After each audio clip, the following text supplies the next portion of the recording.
Late at night on the beach, a huge group of college students is having a wild party. Mitch reminds everyone to put their phones in a bag so nobody can take incriminating pictures or videos that could get them in trouble. Suddenly, Vance and Gilbert bring a ball made of a goo that they found in the sea. They want to make a bigger fire to burn it, but they get distracted when insults are thrown and an argument ensues. The ball is forgotten and the crowd keeps having fun for the rest of the night. The next morning, Kaylee wakes up next to Mitch in the lifeguard stand and awkwardness takes over their interaction as they remember last night. While other four friends wake up in a car, Marcia awakens on a table and immediately throws up. Kaylee looks around and notices lots of abandoned objects on the sand but no more people, which is strange. There's also a bird stuck on the ground and Kaylee is shocked to see it sink into the sand. When Marcia begins moving, Kale tries to tell her not to do it, but it's too late. Her feet are stuck and she can't pull them out no matter how much she tries. When her hands touch the sand, they get stuck too. At first, the group in the car thinks she's pranking them, but her screaming and tears prove she truly is afraid.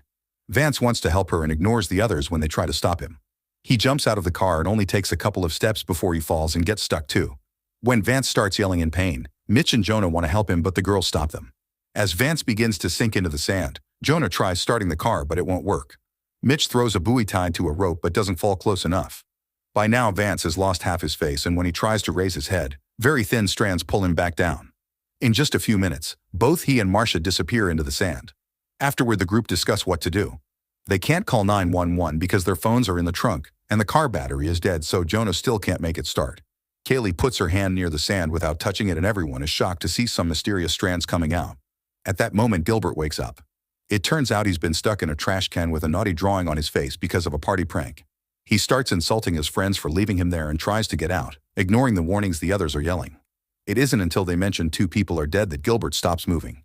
He admits his body is sore from being stuck there, so Mitch reminds him that in a few hours the tide will push him towards them. Then Kaylee drags Mitch inside the lifeguard stand. Jonah watches them with jealousy and Shanda reminds him he needs to let go. While the mysterious strands try reaching for the car tires, Kaylee and Mitch find some alcohol in the cooler and start drinking. Hours pass but nobody shows up. The sun is getting strong and the people in the car try to cover themselves with a towel. Kaylee finally gets brave enough to ask Mitch what they did last night, and Mitch assures her they only talked. Mitch finds some sunscreen in the lifeguard stand and Kaylee throws it at her friends in the car. As they discuss last night's events, they realize the rest of the partygoers didn't leave. They were eaten by the sand. Everyone cries except for Gilbert, who starts freaking out because the heat is burning his skin. Jonah tosses him the sunscreen, which calms him down for now. At that moment, Kaylee notices the goo ball all dried up and broken in two. Ronnie realizes it looks like it hatched, which means it's not a ball. It's an egg, and the monster that came out of it is the thing in the sand eating people. Since it was only born last night, Kaylee deduces it isn't very big yet.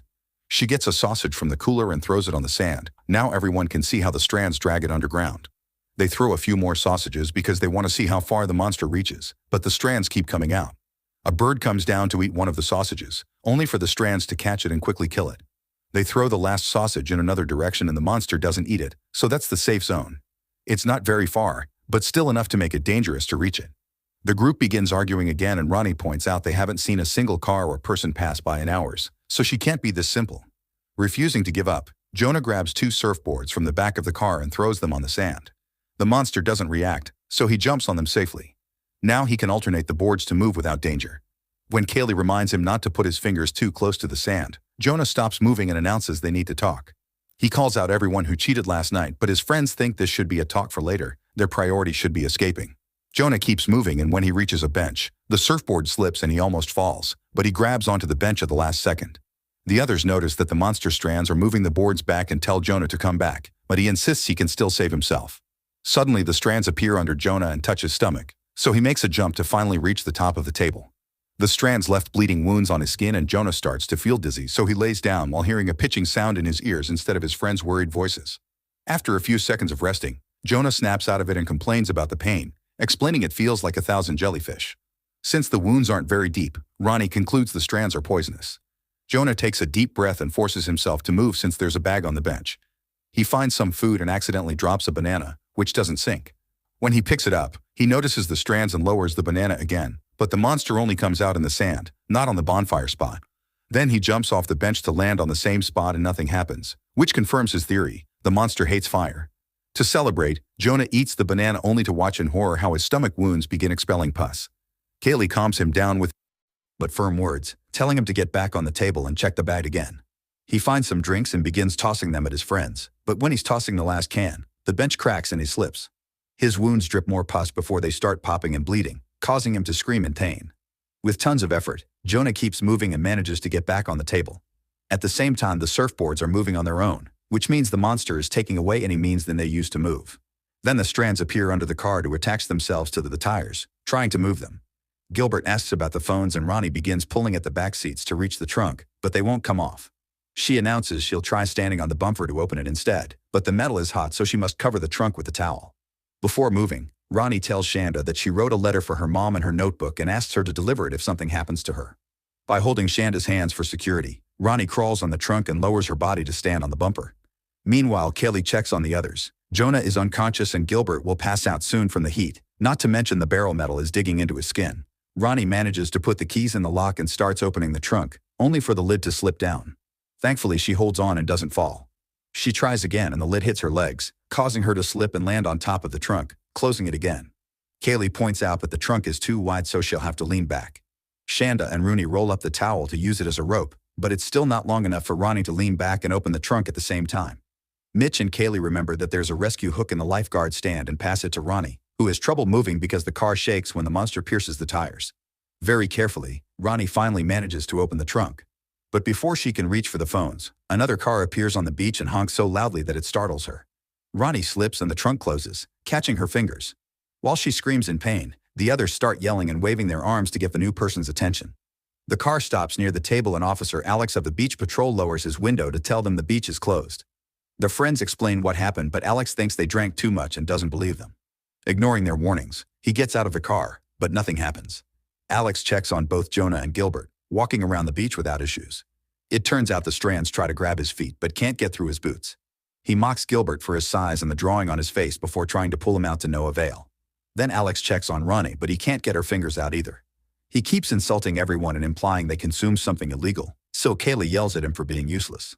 Alex goes to the lifeguard stand and begins arguing with Kale and Mitch, still not believing their story and threatening to use force if they don't come down. Since the duo refuses, he reaches for his pepper spray and accidentally drops his car keys. As soon as he reaches down to grab them, his hand gets stuck. Kale tells him to use the pepper spray, and when Alex sprays the strands, they disappear underground and let go. Alex screams in pain when he discovers his arm has already been eaten and falls on the sand because the monster has started to pull him down. Using the ramp on the stand, Ronnie gets close enough to grab the pepper spray and ignores Alex's cries for help, letting him sink to his death. After seeing Alex's boots, Mitch puts on his flip-flops and asks Shanda for her towels, planning to use them to cover his feet. He catches the first one with no issue, but when he reaches for the second, the railing breaks and he falls on the sand. The monster strands immediately reach for him and grab every inch of body they can reach, so the others have to watch how Mitch slowly bleeds to death and his body sinks into the sand. The strands even disintegrate his shirt and come out through his eyes and mouth. Once the body is gone, the blood marks the spot where he died. Afterward, Kaylee notices that the monster is moving the broken railing and tells Shanda to grab it. Kaylee breaks more of the railing and tosses it at Shanda too with a towel. Then she decides to risk it and jumps off the stand, luckily landing on the car. Suddenly, Kaylee punches Shanda for getting naughty with her boyfriend and the girls decide they're even now.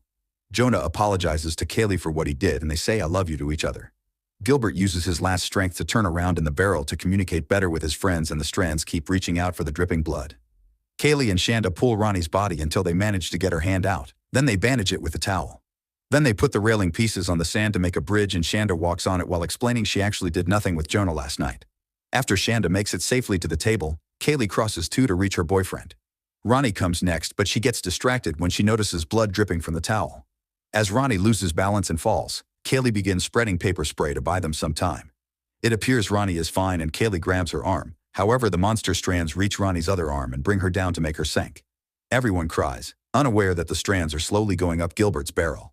Shanda decides to try Mitch's plan by covering her feet with the towels. She runs as fast as she can and manages to get on top of Alex's car.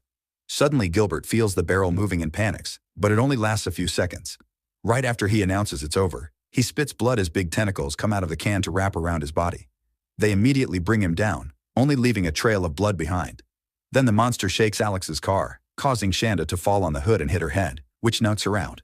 Several hours pass and night falls. Shanda finally wakes up and discovers there's a raft on top of the car. She tosses it on the sand to reach the table and now she can help Kaylee bring Jonah into the car. At that moment, the ground starts shaking and Kaylee falls back onto the raft. When she is about to return to the vehicle, a glowing tentacle comes out in front of her and tries to attack. But since she dodges, it only closes the car door before disappearing. Then Kaylee climbs on top of the car and grabs a gas can, only for the tentacle to come out again and destroy it, spreading gas all over itself. Kaylee grabs a second can and empties it on the sand before taking some matches from her pocket. When the tentacle tries to attack her again, Kaylee lights the matches and throws them at it, so the entire tentacle catches on fire. As the creature squirms and screeches, Shanda opens the door so Kale can get in the car too. The monster tries opening the door, but the girls pull it back to keep it closed. It also tries hitting the car with its now bigger strands to no avail, so it decides to disappear. The girls take a moment to regain their breath and realize Jonah is dead, so they break down in tears. The next morning, a surfer finds the car and knocks on the window to wake the girls up. They come out and walk on the sand without issues, meaning the monster is gone. While Kaylee and Shanda start making their way home, the creature is swimming in the sea to try to reach a new beach with fresh victims. Make sure to subscribe and turn on notifications so you can watch more videos like this. Thanks for watching.